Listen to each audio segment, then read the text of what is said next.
Ray. Hi, Sonia. Hi, guys. We're downscaling a little bit this week, I see. It's anything but.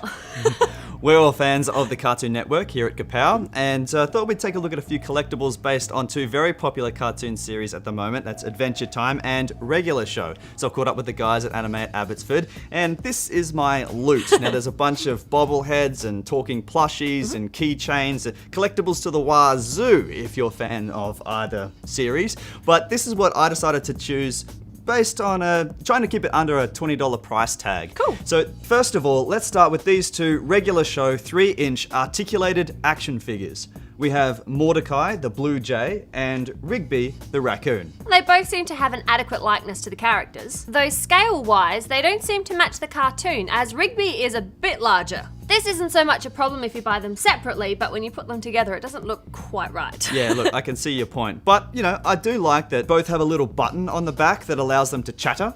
Now, it's a fun novelty, but it loses its appeal after a short time. Look, ultimately, with this size figure, I'm really only looking for two things. One, that it stands upright, unsupported, and two, as you said, that, you know, they look the part. And that's about it. I'm not really looking for a whole lot of functionality.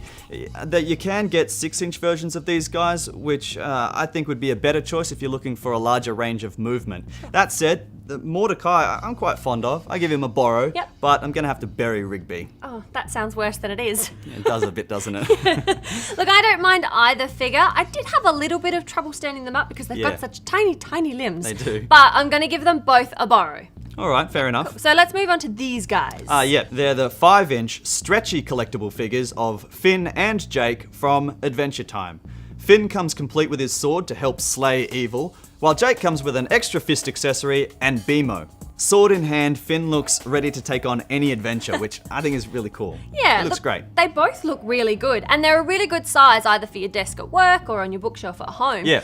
I would have preferred Jake a little bit smaller, but he can change his size and his dimension, so it is justifiable. That's right, yeah. Look, they both have a great likeness to the cartoon characters. Finn a little bit more so. I'm not too fussed about Jake's outturned eye. It kind of reminds me of the Donatello from the classic TMNT figures we reviewed last year. But before buying, I simply suggest taking a little time to compare your choice with others on the shelf. Cool. Both the figures have a similar horizontal movement, which is nice and easy to maneuver. My problem is with the legs. Look, I know they're trying to keep them true to scale, but they can be a little difficult to stand upright. You know, it requires a fair bit of patience and mucking around with them, especially with Jake. Finn not so much because he has more movable joints and it makes it a little easier. Yeah, so you can't really display them in a variety of poses. No. It is cool that Jake comes with his giant fist though. Yeah.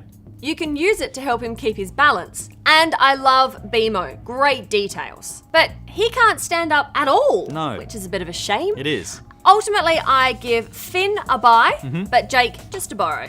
All right, well, the packet said stretchy. So, you know, I was expecting some kind of cool, elongated arm movement, you know, to mimic that of the cartoons. But instead, they're rather fixed.